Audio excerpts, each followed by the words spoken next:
Hello and welcome to In the Court of the Wenton Knave. Today we're doing the LSO, Volume 2. We talked about Volume 1 a few weeks ago, and this is Volume 2. As predictably, I've recorded both of these together, but put them out separately. This is interesting because it's, unlike previous album, Orchestral Favourites, this is kind of the follow-up to that. That was a 40-piece orchestra, this is a 100-piece symphony orchestra. It's the London Symphony Orchestra wasn't his first choice, though. His first choice was the Syracuse Symphony Orchestra in New York. I don't even know what that is. Second choice was the BBC Symphony Orchestra, who he'd worked with in 1968. So this was actually his third choice, so it was a compromise.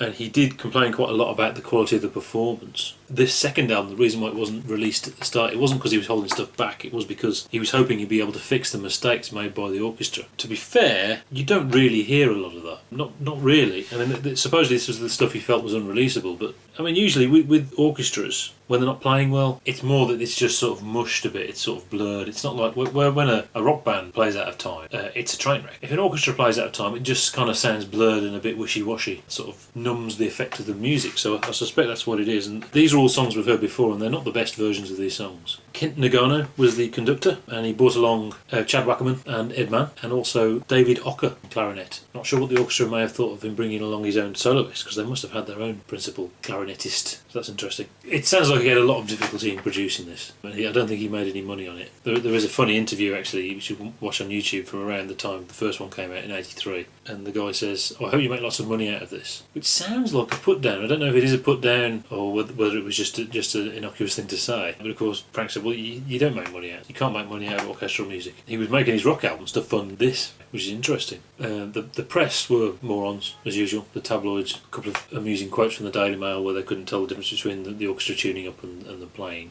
They probably thought they were being clever when in fact they're demonstrating their ignorance. For a change, Frank said this stuff the second half was infested with wrong notes and out of tune passages. That's what he said. To the ignorant, such as myself, it isn't. But these versions of these songs aren't the best versions of the songs, but they're definitely worth listening to. Definitely. I mean, the first part of the LSO is more important because it's actually unique material. But this is also interesting, and there's some of his best tracks performed in a different way, so that's interesting. It may well have been that with the LSO stuff, he was sort of bringing to an end him being influenced by his heroes. So in some ways it's very traditional modern classical, or certainly the first half was. Maybe he was aiming to move on to sort of sonic possibilities that were only possible with the movement of technology. I mean, he also talked about the lack of rhythmic coordination, which is possibly means they were just a little bit out of time. But I mean, you compare it to the Concerto for Group and Orchestra by Deep Purple. There are moments on the original performance of that where the orchestra have definitely blown it, and you can tell it's all gone wrong. And it is kind of like a train wreck. There's nothing like that here, and this is far more demanding material, far more demanding.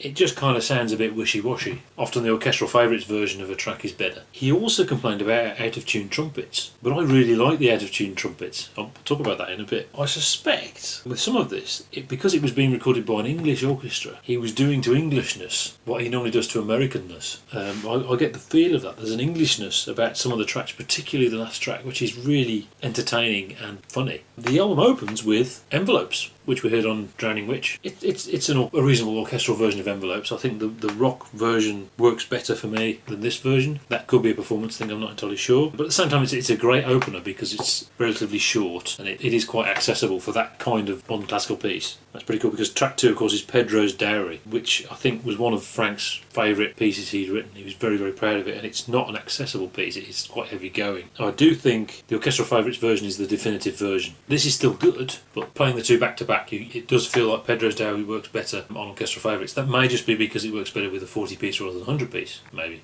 It does have a different feel. It's kind of more cumbersome. It lurches along a bit, whereas the Orchestral Favourites version is a bit more sort of sprightly. Towards the end, there's some great bits with the drums coming in and some violins on top. It's kind of Univers Zero almost, with the sort of a riff and the drumming underneath. And then there's a really, really silly ending, which is great and amusing. Track 3 is Bogus Pomp. Now, the original Bogus Pomp was about 12 minutes, I think. This one is 24 minutes, 34, so this is an extended version of Bogus Pomp, and it is intended as a parody of a sort of movie music cliches. So lots of swoops and all that kind of stuff. And supposedly this was based on a piece written in 1968 when they did a Royal Festival Hall show with the BBC Symphony Orchestra, which would explain why he wanted the BBC Symphony Orchestra. Apparently it's also a parody about principal instruments not getting solos and them getting jealous of each other. And if you listen to that, particularly the version on Orchestral Favourites, you can hear that. That's quite entertaining. It's quite long. I mean, that's a long time though, and I don't think it's his best piece, so you can take it or leave it. But the album ends with Strictly Genteel. Once again, this is another version. There's many different versions of Strictly Genteel. Originally closed 200 Motels, which we haven't reviewed yet. What I think is the best version is on Orchestral Favourites. It's on this. It's on Make a Jazz Noise here. There's a version performed on the video to go with You Are What You Is concert. Classic piece of Zappa. Classic accessible piece of Zappa. So he's ending this album and ending the double album version, which is Volume 1 and 2, with one of his most accessible orchestral pieces. It's entertaining in the same way Sofa is entertaining, but I do think it's much better than Sofa. I'm a big fan of this piece. Now, apparently what happened with the recording of this was that when they were coming to the end of recording time that they managed to pay for, they went for their final break before they had their last recording, and the trumpet section decided to go to the pub opposite and came back 15 minutes late, and then the orchestra refused to do an extra 15 minutes at the end to finish the recording.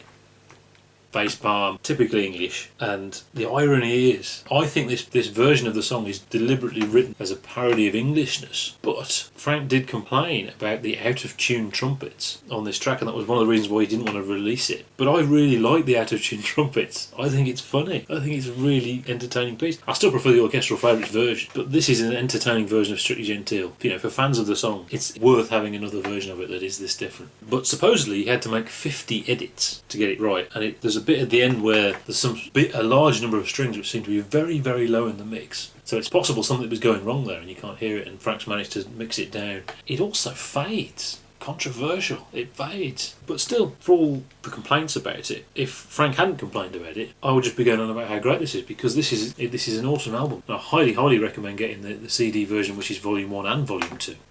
See you next time.